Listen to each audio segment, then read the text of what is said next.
अस्सलाम वालेकुम।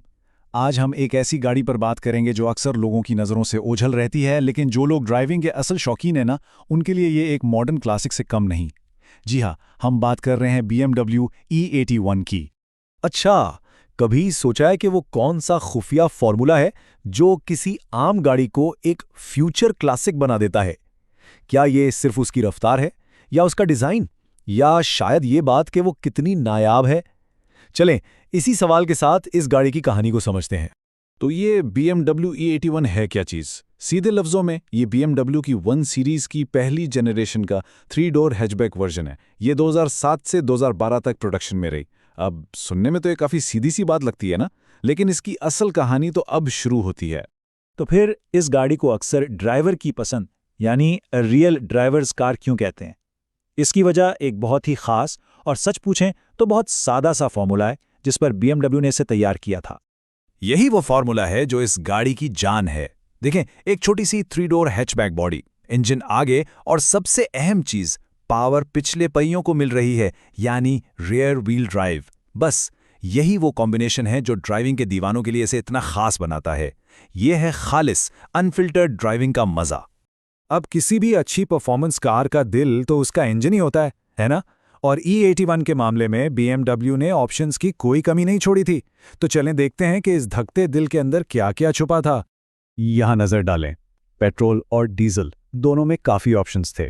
रोज़मर्रा इस्तेमाल के लिए छोटे एफिशिएंट 4 सिलेंडर इंजन थे, जैसे 116 आए। फिर थोड़ी ज़्यादा पावर के लिए मिड रेंज 120D जैसे ऑप्शंस भी थे। और फिर आते हैं परफॉर्मेंस के असली बादशाह, 130i और 123D। मतलब साफ था, हर तरह के ड्राइवर के लिए इस लाइनअप में कुछ न कुछ ज़रूर था। लेकिन इन सब में एक इंजन ऐसा है जो सबसे अलग है, बिल्कुल हटके।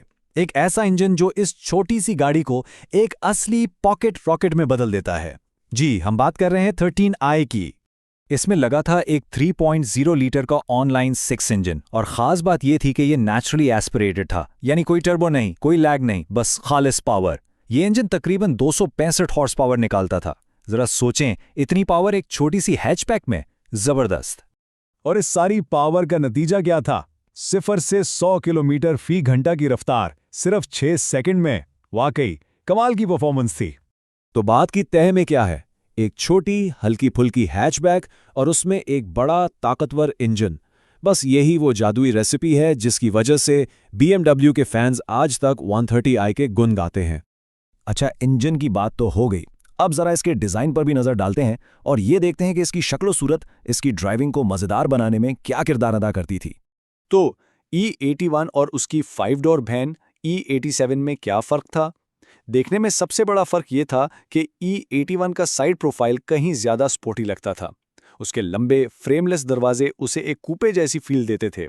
हाँ, ये मानना पड़ेगा कि उसकी वजह से पिछली सीटों पर बैठना थोड़ा मुश्किल हो जाता था, लेकिन सारा खेल तो लुक और फील का ही था। देखें, हर गाड़ी परफेक्ट नहीं होती, और E81 के साथ भी यही मामला है। तो चलें अब जरा ईमानदारी से इसके फायदे और नुकसानात दोनों पर नज़र डालते हैं। आइए इसके स्कोर कार्ड पर एक नज़र डालते हैं। सबसे बड़ा प्लस पॉइंट इसकी खालिस रियर व्हील ड्राइव हैंडलिंग, जो ड्राइविंग को वाकई एक तजर्बा बना देती है। फिर उसके ताकतवर इंजन ऑप्शंस और छोटा साइज, खास तौर पर अगर मैनुअल गियर बॉक्स मिल जाए तो मज़ा ही दुबाला हो जाता है। लेकिन दूसरी तरफ पिछली सीटों पर जाना एक मसला है। कुछ इंजन मॉडल्स जैसे N43 और N47 रिलायबिलिटी के हवाले से बदनाम है, और हाँ, आज के मेयार के हिसाब से इसका इंटीरियर काफ़ी सादा लगता है। तो इन सब बातों का क्या मतलब निकलता है? आखिर ये गाड़ी आज भी इतनी खास क्यों है? आइए इसकी लेगेसी या विरासत को समझते हैं और जानते हैं कि क्यों ये एक मॉडर्न ड्राइवर्स क्लासिक कहलाती है। ये एक लाइन इसकी पूरी कहानी का निचोड़ है।